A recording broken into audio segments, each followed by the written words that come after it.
A lot of times when we know of a man or woman who has lived to be 90 or older, we want to know, how did they do it? What is their secret? But sadly, the answers vary so widely that we're never satisfied. We want to know a specific food to eat, or 3 or 4 foods that they eat daily, and maybe 5 or 6 foods that they never touch. And we want them all to say the same thing, because that means in our minds, if we eat the same foods that these older folks eat and avoid the foods that they all avoid, we should be able to grow as old and as gracefully as they have. Years ago, I watched a documentary on people who had lived to be 100 or more, known as centenarians. They interviewed a number of these people, and one of the questions they were asked was, "What do you eat?" And the most common answer was very disappointing to me. Most of them said simply, "Oh, whatever I want to." I was like, well, that doesn't help me very much. Celebrities who live to be quite old are fascinating to many of us, and Dick Van Dyke is one of the most prominent, at least in America. My wife and I have watched reruns of the original Dick Van Dyke show made in the 60s, and we've also watched his Diagnosis Murder TV program made in the 1990s. Dick Van Dyke is 99 years old. He's about to turn 100, and he is still going strong. His mind is still sharp, and he even does a little dancing. There are some YouTube videos that quote Van Dyke telling which foods he eats daily and which foods he almost never eats, so I thought we'd start there, and then I'll get into a few of my own thoughts about diet and aging. Let's talk about the foods he eats every day. He normally has the same breakfast every single day, which is oatmeal with fruit and nuts on top. He especially enjoys blueberries. Now, if you know me, you know that I'm not at all impressed with oatmeal. Diabetics and pre-diabetics often get a huge glucose spike after eating a bowl of oatmeal. And we consider that oatmeal's reputation for being a super health food is grossly exaggerated, to say the least. But that's exactly what Dick Van Dyke normally eats for breakfast. 2 others of his favorite foods are dark chocolate with low sugar content and fatty fish like salmon. Now those are 2 foods I could be very enthusiastic about and am. What did Dick Van Dyke not like to eat? Well, he doesn't eat hardly any red meat, doesn't seem to like saturated fat much, and he dislikes processed foods. But the biggest shocker of all to me was learning that Dick Van Dyke has a pint of vanilla ice cream topped with chocolate syrup every single night, shortly before going to bed. A writer named Haley Schuneman writes this about him: "Apparently, being young at heart is an important aspect of aging gracefully, so go ahead and ask for that dessert menu." Well, excuse me for saying so, but that is crazy. So Dick Van Dyke eats ice cream every night. He's 99 years old, and therefore we should all be eating ice cream or some other dessert, and we'll all be fine? Really? I don't think so. I don't claim to have all the answers to living well into old age. At my current age of 72, I'm a youngster, or at least a young old guy. But one thing I have noticed, almost no one I've seen who's approaching 100 years of age is obese. Healthy 90 years plus men and women are almost all on the slim side, and that is definitely the case with Dick Van Dyke. Writing way back in 1963, he told how that at 6 feet 1 inches tall and 147 pounds, he was constantly trying to put on weight, but with little success. It seems that he was genetically predisposed to be skinny and to have almost no belly.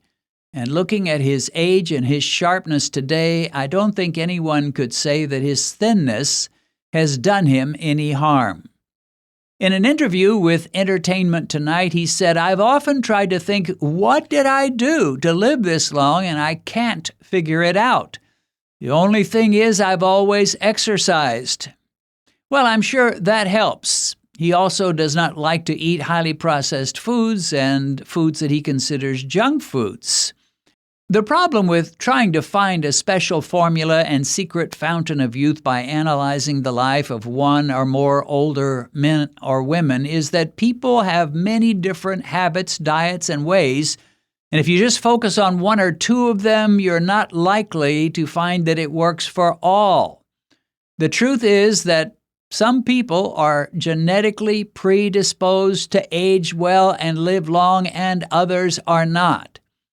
And I should note that Dick Van Dyke has had several different health problems throughout his long life. It's not as though he's been perfectly healthy throughout his 99 years of living. The country singer Willie Nelson is another example of a celebrity who has made it into his 90s. I believe he's 92 at this time.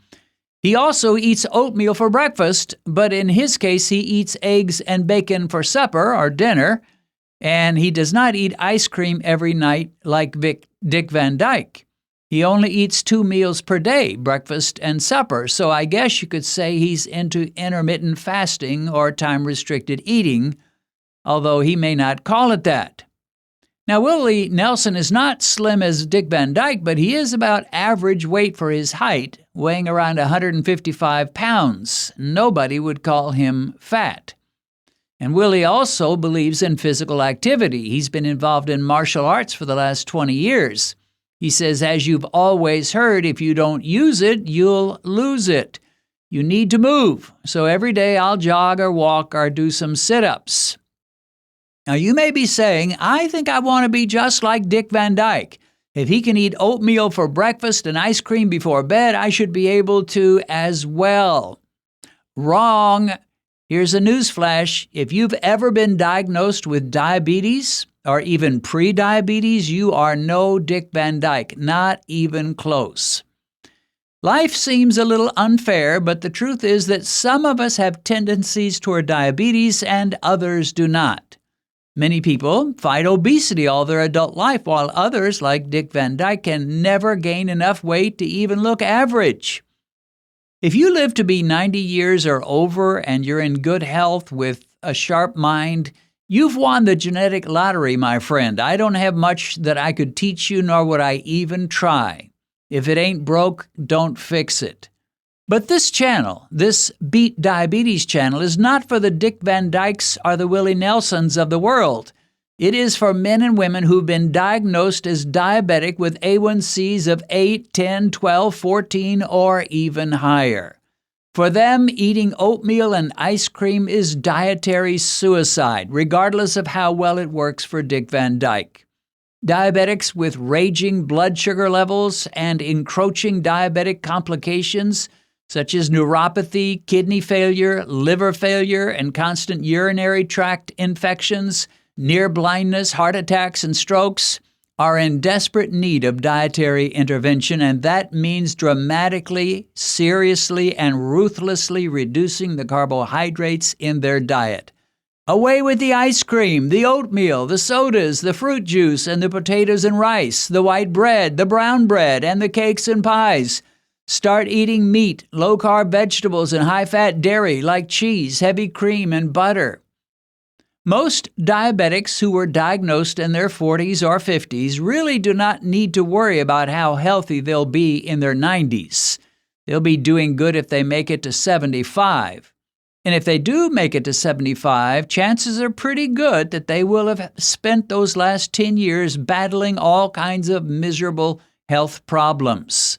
There is a better future for you, my friend. It is amazing how your body and your prospects can turn around when you eat low-carb foods meal after meal and month after month. Your A1C will normalize, your fasting glucose will normalize, your insulin levels will stabilize, and you will feel so much better. Probably most of you know my wife Benedicta, but few of you know the amazing paths God has led her to bring her to where she is today. Benedicta was orphaned at an early age and lived with an elderly stepmother growing to adolescence. They were so poor, Benedicta had to drop out of school and sell food door to door for them to survive. As a teen, Benedicta got a job as a housemaid, which developed into a nightmare. She was required to cook, clean, wash, take care of the children, and she had to get up at 4 a.m. every day just to get her work started. Worse than that, she was frequently beaten. At around 20, she moved to the huge city of Lagos, where she started her own little business. Sometimes she prospered, but at other times she nearly starved and went days at a time without eating. At one point, she became so sick she passed out in her room and nearly died. She found herself outside of her body, and she was able to see the splendors of heaven until she was sent back with a command to share her story. One day, however, her life changed when an American evangelist came to her community to preach. And of course, that was me. The rest, as they say, is history. Benedicta has shared her life story in a recently published autobiography, and you can get it on Amazon as either an ebook or a paperback. A link to this book on Amazon is in the description.